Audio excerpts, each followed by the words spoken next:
So I have another tablet review, and today we are looking at another Vastking tablet, and this time around it's the Kingpad K10. I actually have both the tablet and also the keyboard folio. Let's go ahead and jump into it. First off, major shout out to Vastking for sending these two here to the studio for me to take a look and test and share with you all my genuine opinion. So this is my way of telling you that this is not a sponsored video. They simply sent me the tablet and also the keyboard here for me to test out and share with my viewers what I personally think of this. All right, let's go ahead and jump in. And for that, I want to go ahead and do a quick highlight of this tablet before I actually break it down. This is said to be a 2-in-1 Android tablet. So if you have the keyboard case like this one that I have here, you can have kind of a mini computer setup. It's a 10.1-inch 1080p IPS display, and the resolution here is 1920 by 1200. You also get 3 gigs of RAM and a 32 gigs of internal storage, expandable at up to 512 gigs using micro SD card, of course, and it's running Android 10. We have a 13 megapixel camera on the back here and a 5 megapixel camera on the front, and it also even has the face unlock, which is actually pretty cool. So now let's go ahead and talk design of this tablet, but before we do so, let's talk about what comes in the box. So let's go ahead and fly through this part here. We have the actual tablet sitting at the top inside the box here, and looking at the tablet here, you can see the uniform bezel around the face there. Definitely a nice look, a little bit on the thicker side, but still kind of a nice look there. On the back here, you have a pretty smooth metallic finish. It feels pretty nice to the touch. Then we get the manual, the additional paperwork, along with the SIM ejector tool. You get this USB wall adapter, or the charging brick if you want to call it that. And then we have a USB Type-C cable here for charging purposes. It does have this keyboard here compatible with the Kingpad K10. It can be purchased separately here, but I have it here, so we're just going to go over that as well. Just like we did with the tablet, we're just going to fly through the unboxing part here. And after taking it out of the wrapper, we can see that it is essentially a book cover and keyboard case. The material they use here is pretty nice, actually. Almost feels like something you would get from a Samsung. Now, with that being said, I'm not sure that it's as durable as what you would be getting from Samsung, but definitely nice. The keyboard feels okay, and the keys have a decent amount of travel to do, so it's a little bit tactile. Another thing to note here is that it doesn't have any backlight, but then again, like I said, it feels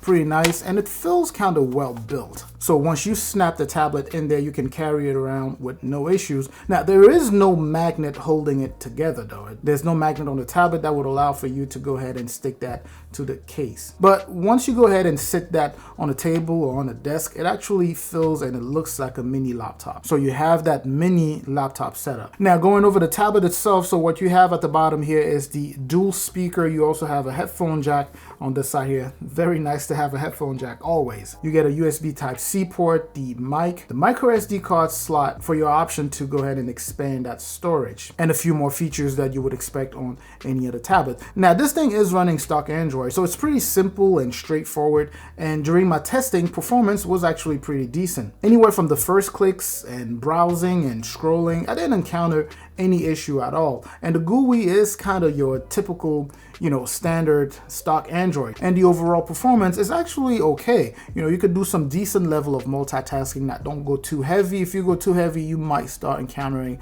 some lag when you go super heavy. Otherwise, light to moderate multitasking on here. I was actually pleasantly surprised to see how well it was handling multitasking. Now, I do believe there's a pro version of this guy here, so this is supposed to be either budget or mid-range. It does have a dual-core A75 CPU at 1.8 gigahertz. This is, of course, a 60 hertz refresh rate. And like I said, this is actually pretty nice for day-to-day tasks, right? So browsing the internet, accessing your emails, watching movies and things like that. Even gaming is actually not bad at all. So far, as I mentioned earlier, I was pleasantly surprised to see how well it's able to handle all of these things. The typing experience has been impressive. The keyboard with the somewhat soft touches of the keys make it pretty comfortable. I like it. The battery actually wasn't bad either. It's loaded with a 6,000 milliamp hour battery, and it's been finishing the day with light to moderate use. So if you were to do heavy usage, the one time I did heavy usage, I ended up having to charge that kind of early in the evening. So light to moderate usage, you'll be fine. Heavy usage, you might need to charge that before the end of the day. You can play a large majority of games here, but like you would expect from a budget tablet, when it comes to graphic intensive gaming, that's where you might, run into some issues, but that's definitely expected from a budget tablet. Otherwise, all games or most games played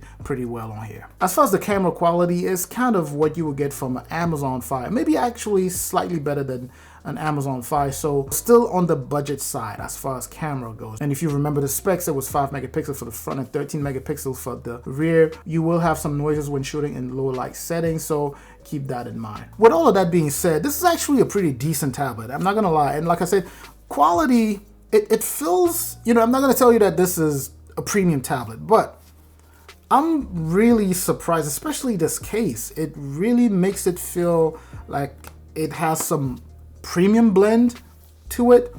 Now, as far as the durability, that's just my only question. And this thing, the keyboard actually reminds me a lot of the Surface Pro keyboard. I'm not saying it's the same thing, but just the looks and kind of the smoothness, it just reminds me of that. The tablet has a nice build to it. It has decent budget specs, like I highlighted earlier. It has some nice features, especially with that face unlock, the ability to add a keyboard, and also the ability to wake up the tablet just by tapping or by picking it up. So my take is, if you have $160 and you're looking for a budget tablet, this would be one to consider, even if you just want to take a look and test it out and see if you like it before buying. Not bad at all. Anyways, that was my review of the Vastking Kingpad K10. I don't know that it's out yet. I got it before it was supposed to be out. It's supposed to be out either at the end of this month. You should be able to check on Amazon. If it's out on Amazon already, I'm gonna make sure that I have the link in the description just in case you want to go ahead and pick this up. Anyways, I hope you enjoyed this video. Of course, don't forget to like, comment, subscribe. I'm gonna catch you in the comment section like I always do. And I'm also gonna catch you in the next video. And up until then, of course, as always, stay safe out there.